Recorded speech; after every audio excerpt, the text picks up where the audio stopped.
নমস্কাৰ এছামিজ কানেকশ্যনলৈ আপোনালোক সকলোকে স্বাগতম জনাইছো। আজি আমি আলোচনা কৰিম অসমীয়া ভাষাৰ ভাষা দক্ষতা বা ভাষা কৌশল, যাক ইংৰাজীত লেংগুৱেজ স্কিল বুলি কোৱা হয়। আজি হৈছে ভাষা কৌশল 4 ৰাইটিং। ইতিমধ্যে এই চেনেলত ভাষা কৌশল বা ভাষা দক্ষতা 1, 2 আৰু 3 অৰ্থাৎ শ্ৰৱণ, কথন আৰু পঠনৰ ওপৰত সম্পূৰ্ণ কনসেপ্ট ভিডিঅ' আগবঢ়াইছো। যদি আপোনালোকে এতিয়ালৈকে চোৱা নাই তেন্তে প্লেলিষ্টত গৈ চাব পাৰিব।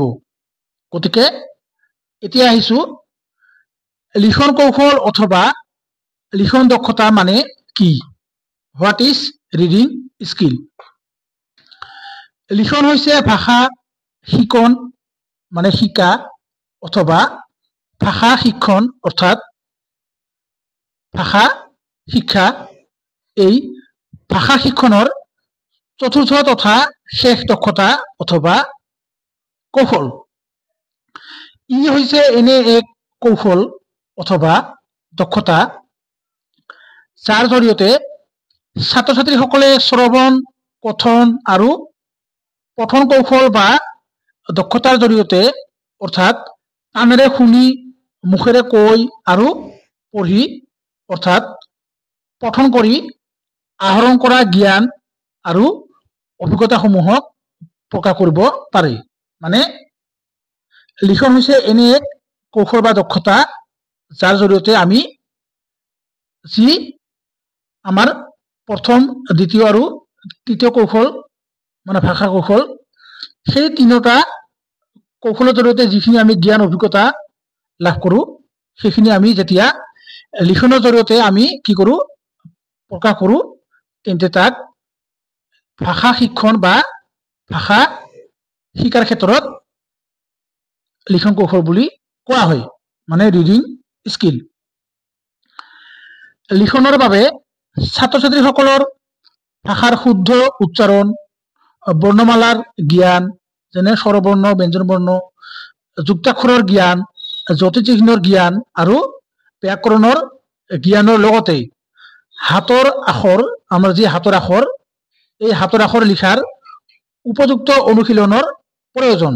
মানে এইখিনি আমি নকৰাকৈ আমি লিখন কৌশল বা দক্ষতা আহৰণ কৰিব নোৱাৰো। লিখন সদায় পঠনৰ ওপৰত নিৰ্ভৰশীল হয়। মানে লিখন আমি কেতিয়া কৰোঁ সবৰে শেষত, কিন্তু এই লিখন নিৰ্ভৰ কৰে পঠনৰ ওপৰত। মানে আমি যেতিয়া কোনো এটা পাঠ আমি নপঢ়ো তেন্তে সেই পাঠৰ ওপৰত লিখিব নোৱাৰো, কিয়নো জ্ঞান অৰ্জন বা জ্ঞান আহৰণ নকৰাকৈ আমি কোনো কথা শিকিব আৰু লিখিব নোৱাৰো। এতিয়া আহিছো লিখনৰ বৈশিষ্ট্য। লিখনৰ জৰিয়তে মানুহে নিজৰ ভাৱ অনুভৱসমূহক প্ৰণালীবদ্ধ ৰূপত প্ৰকাশ কৰিব পাৰে। লিখনৰ জৰিয়তে মানুহে নিজৰ চিন্তা ধাৰণাসমূহক সংৰক্ষিত মানে কি কৰে, আমি যিখিনি আমাৰ জ্ঞান সেইখিনি আমি কি কৰিব পাৰোঁ সংৰক্ষিত কৰি ৰাখিব পাৰোঁ। লিখন হৈছে এক উৎপাদনক্ষম দক্ষতা। ইতিমধ্যে আলোচনা কৰিছো ইয়াৰ আগতে যি ভিডিঅ' আপলোড কৰিছো, মানে প্ৰথম ভাষা কৌশল শ্ৰৱণৰ ওপৰত আলোচনা কৰিছো, যেনে গ্ৰহণশীল আৰু উৎপাদনশীল। লিখন হৈছে এক জটিল প্ৰক্ৰিয়া।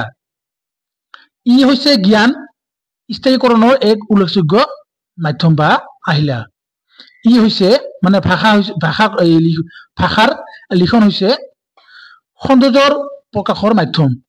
ই সদায় পঠনৰ ওপৰত নিৰ্ভৰশীল হয়। ইতিমধ্যে আলোচনা কৰিলোৱে। এতিয়া আহিছো লিখনৰ লক্ষ্য। আমি লিখন কিয় কৰিব লাগে? লিখনৰ জৰিয়তে ছাত্ৰ ছাত্ৰীসকলক আত্মপ্ৰকাশ কৰাত সহায় কৰা। মানে যেতিয়া ছাত্ৰ ছাত্ৰীয়ে যিখিনি মানে শিকিব তিনিওটা কৌশলত, তেতিয়া কি কৰিব এই লিখনৰ জৰিয়তে তিনিওটা কৌশলত কি শিকিলে, কি আহৰণ কৰিলে সেইখিনি কি কৰিব আত্মপ্ৰকাশ কৰিব পাৰিব, মানে সেলফ এক্সপ্ৰেছ। লিখনৰ জৰিয়তে ছাত্ৰ ছাত্ৰীসকলৰ সঠিকতা বৃদ্ধি কৰা, আমাৰ যি একুৰেচি আছে বৃদ্ধি কৰি তোলা। লিখনৰ জৰিয়তে ছাত্ৰ ছাত্ৰীসকলক অৰ্থপূৰ্ণভাৱে লিখাৰ দক্ষতা বৃদ্ধি কৰি তোলা, মানে আমাৰ যি মিনিংফুল লাৰ্নিং, মিনিংফুল ভাৱে কি কৰিব লাগে, দক্ষতা বৃদ্ধি কৰিব লাগে, যি আমাৰ প্ৰফিচিয়েঞ্চি আছে, লেংগুৱেজ প্ৰফিচিয়েঞ্চি। লিখনৰ জৰিয়তে ছাত্ৰ ছাত্ৰীসকলৰ সৃজনাত্মক দক্ষতাৰ বিকাশ সাধন কৰি তোলা, মানে আমাৰ যি ক্ৰিয়েটিভিটি আছে। প্ৰতিজন আপোনালোকে নিশ্চয় জানে যে আমাৰ পৃথিৱীত যিমান মানুহ আছে সকলোৰে আছে ইণ্ডিভিজুৱেল ডিফাৰেঞ্চ, মানে ইজনে আনজনৰ পৰা পৃথক। গতিকে প্ৰতিজন শিশুৱে নিজৰ নিজৰ যি ক্ৰিয়েটিভিটি অৰ্থাৎ সৃষ্টিশীল ই কি কৰে, বৃদ্ধি কৰি তোলে বা প্ৰকাশ কৰিব পাৰে। এতিয়া আহিছো লিখন কৌশলৰ প্ৰকাৰ, টাইপছ অফ ৰাইটিং স্কিল। যেনে ক নম্বৰ, ব্যাখ্যাত্মক লিখন। কোনো সত্যক পোহৰাই তুলিবৰ বাবে অথবা কোনো গোপনীয়তা প্ৰকাশ কৰিবৰ বাবে যেতিয়া লিখা হয় তেন্তে তাক ব্যাখ্যামূলক লিখন বুলি কোৱা হয়। যেনে আমাৰ যি COVID-19 আছিল তাৰ ওপৰত লিখা, কলাধনৰ ওপৰত লিখা, সিন্ডিকেটৰ ওপৰত লিখা ইত্যাদি হৈছে ব্যাখ্যাত্মক লিখন বা ব্যাখ্যামূলক লিখন। তাৰপিছত বৰ্ণনামূলক লিখন বা বৰ্ণনাত্মক লিখন।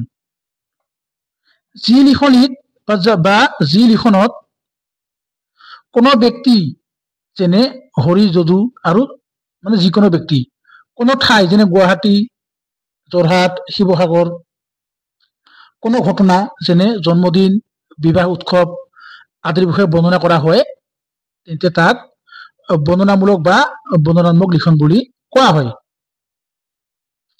তাৰপিছত বৃত্তান্ত বা আখ্যানমূলক লিখন, নেৰেটিভ ৰাইটিং। লেখকে যেতিয়া কোনো দুৰ্ঘটনাৰ বিষয়ে যেনে car accident, bike accident, bus accident, rail accident, দুৰ্ঘটনাৰ বিষয়ে বৰ্ণনা কৰে অথবা লেখকে নিজকে চৰিত্ৰ এটা হিচাপে উপস্থাপন কৰে তেন্তে তাক বৃত্তান্ত বা আখ্যানমূলক লিখন বুলি কোৱা হয়। মানে ই যি লেখকে লিখিব সদায় নহব পাৰে নিজৰ চৰিত্ৰৰ ওপৰত। তাৰপিছত এইটো আছিল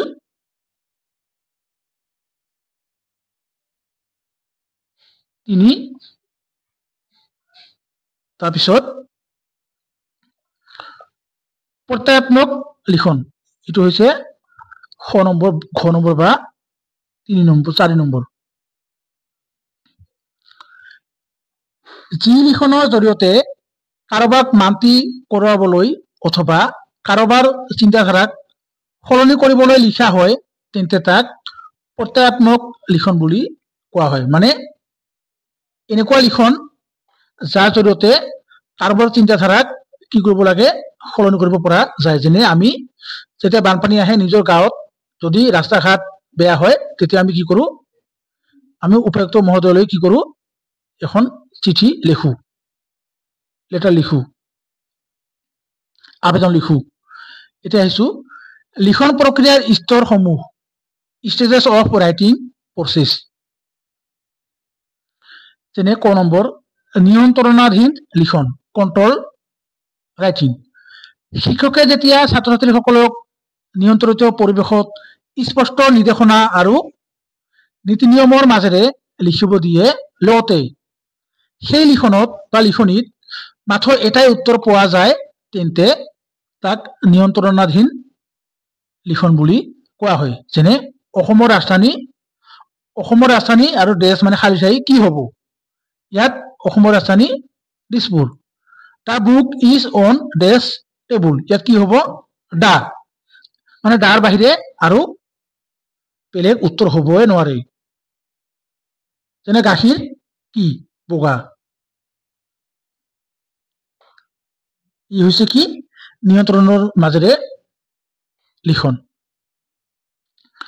নিৰ্দেশনাত্মক লিখন, এই প্ৰশ্নটো কিন্তু এই যিটো নিৰ্দেশনাত্মক লিখন পৰীক্ষাত আহে, গাইডেড ৰাইটিং। শিক্ষকে যেতিয়া ছাত্ৰ ছাত্ৰীসকলক নিয়ন্ত্ৰণাধীন লিখনৰ পৰা অলপমান মানে ৰেহাই দি বা মুক্ত কৰি কোনো এটা সমীক্ষাৰ বিষয়ে লিখিব দিয়াৰ লগতে কয় যে সমীক্ষাটোৰ সংজ্ঞা, কাৰণ, প্ৰভাৱ আৰু সমাধান এনেকুৱা ধৰণৰ হ'ব লাগিব। এনেদৰে কয় যেতিয়া কি কয় কিছুমান ইংগিত দিয়ে, হিন্ট দিয়ে, তেন্তে তাক কোৱা হয় কি নিৰ্দেশনাত্মক লিখন। যেনে বানপানীৰ বিষয়ে যদি ৰচনা লিখিব দিয়া হয়, COVID-19 বিষয়ে যদি ৰচনা লিখিব দিয়া হয়, তেতিয়া শিক্ষকে ক'ব যে এনেকুৱা এনেকুৱা হ'ব, এনেদৰে লিখিব লাগিব, এইখিনি বস্তু থাকিব, এইখিনি লিখিব লাগিব। মুক্ত লিখন অথবা স্বতন্ত্ৰ লিখন, ফ্ৰী ৰাইটিং, যি লিখনৰ জৰিয়তে ছাত্ৰ ছাত্ৰীসকলে মুক্তভাৱে অৰ্থাৎ নিজৰ ইচ্ছামতে আত্মপ্ৰকাশ কৰিব পাৰে, মানে নিজে যি ইচ্ছা তাকে লিখিব পাৰে, তাত শিক্ষকৰ কোনো নিয়ন্ত্ৰণ নাথাকে, মানে কোনো নীতি নিয়ম নাথাকে, তেন্তে তাক মুক্ত লিখন বুলি কোৱা হয়। এই লিখনৰ জৰিয়তে ছাত্ৰ ছাত্ৰীসকলৰ সৃজনাত্মক দক্ষতাৰ বিকাশ হয়, যি মানে আমাৰ অথবা ছাত্ৰ ছাত্ৰীসকলৰ যি ক্ৰিয়েটিভিটি আছে তাৰ কি হয় ডেভেলপ হয়। তাৰপিছত লিখন কৌশল বা লিখন দক্ষতাৰ পদক্ষেপসমূহ, মানে ষ্টেপ আগতে আছিল কি ষ্টেজ, এইটো হৈছে ষ্টেপছ অফ ৰাইটিং স্কিল। কিছুমান কি আছে আমাৰ ষ্টেপ আছে, সেই ষ্টেপসমূহ হৈছে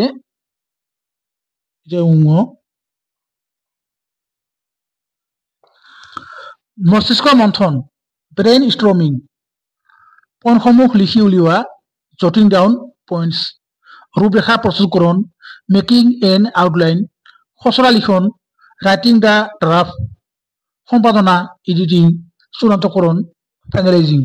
মানে ইয়াৰ পৰা বহুতবাৰ প্ৰশ্ন আহিছে, সময়ৰ অভাৱৰ কাৰণে এইটো এক্সপ্লেইন কৰিব পৰা নাই। ইয়াৰ পৰৱৰ্তী সময়ত প্ৰশ্ন মানে MCQ যি আহিছিল CJET পৰীক্ষাত, তাৰ লগতে যিখিনি মানে ইয়াৰ উত্তৰ হয়, মানে মস্তিষ্ক মন্থন মানে কি, পইণ্টসমূহ লিখি উলিওৱা মানে কি, ৰূপৰেখা প্ৰস্তুতকৰণ মানে কি, খচৰা লিখন মানে কি, সম্পাদনা কৰা মানে কি, চূড়ান্তকৰণ মানে কি, ইয়াৰ ওপৰত ভিডিঅ' লৈ আহিম, কিয়নো ই হৈছে অতি গুৰুত্বপূৰ্ণ টপিকছ।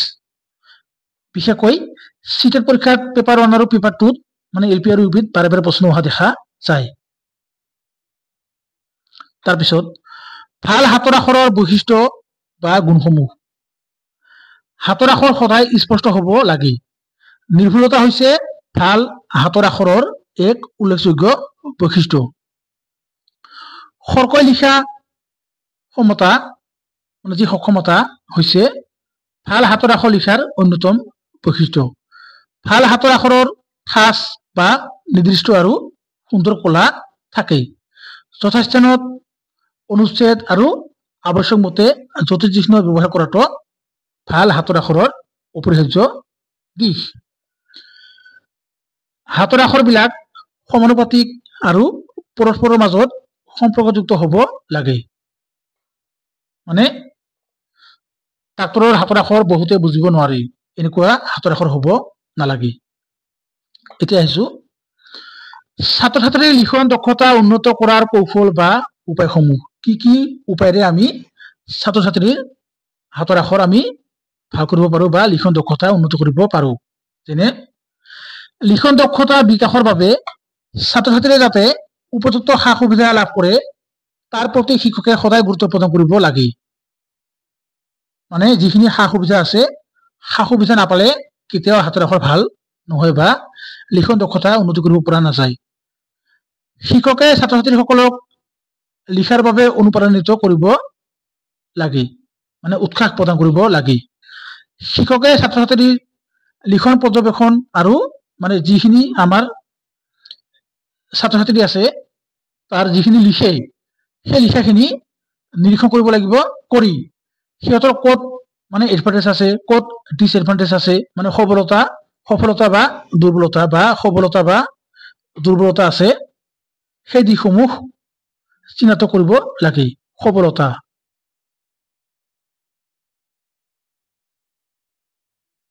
এটো হৈছে সবলতা বা সবলতা তাৰপিছত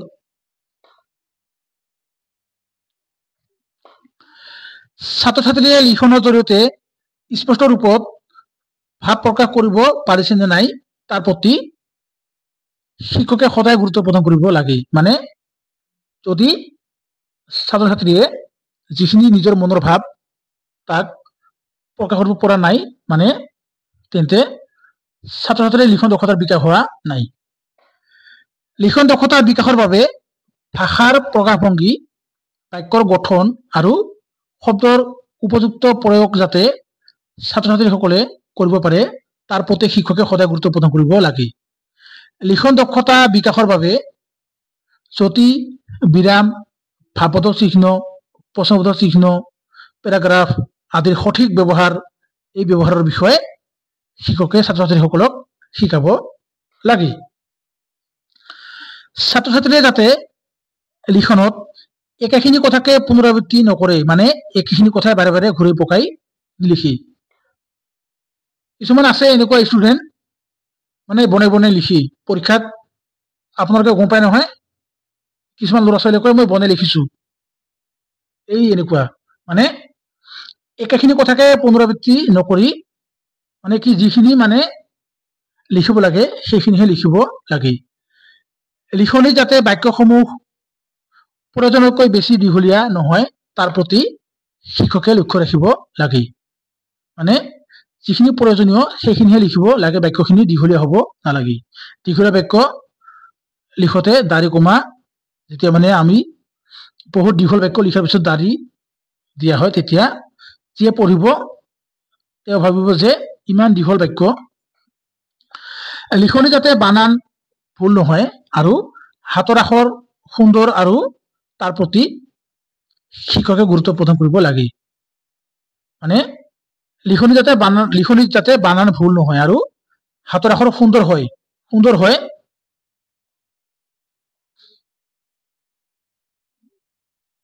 তাৰ প্ৰতি শিক্ষকে গুৰুত্ব প্ৰদান কৰিব লাগে ছাত্ৰ-ছাত্ৰীৰ লিখন দক্ষতা বিকাশৰ বাবে গল্প বাতৰি কাকত উপন্যাস প্ৰবন্ধ জীৱনী সাহিত্য ভ্ৰমণ সাহিত্য আদি পঢ়াৰ বাবে ছাত্ৰ-ছাত্ৰীসকলক সদায় উৎসাহ প্ৰদান কৰিব লাগে বা উৎসাহিত কৰিব লাগে বা অনুপ্ৰাণিত কৰিব লাগে এনেদৰে যিখিনি পদক্ষেপ লোৱা হয় যদি কৰা হয় তেতিয়া বিদ্যালয়ত ছাত্ৰ-ছাত্ৰীৰ ভাষাৰ যি লিখন দক্ষতা তাৰ উপযুক্ত বিকাশ হ'ব ইয়াৰ পৰৱৰ্তী সময়ত আমাৰ যি লিখনৰ আগতে ক'লো নহয় ষ্টেপ আছে এই ষ্টেপসমূহৰ ওপৰত বিতংভাৱে ভিডিঅ' আপলোড কৰিম লগতে যিখিনি লিখন দক্ষতাৰ ওপৰত পূৰ্বতে চিটেট আৰু ডিএল পৰীক্ষাত প্ৰশ্ন আহিছিল সেইসমূহ আলোচনা কৰিম গতিকে আৰু লগতে আপোনালোকক জনাও যে আজিৰ পৰা দুদিনমান আগতে চিটেট পৰীক্ষাৰ ইভিএছ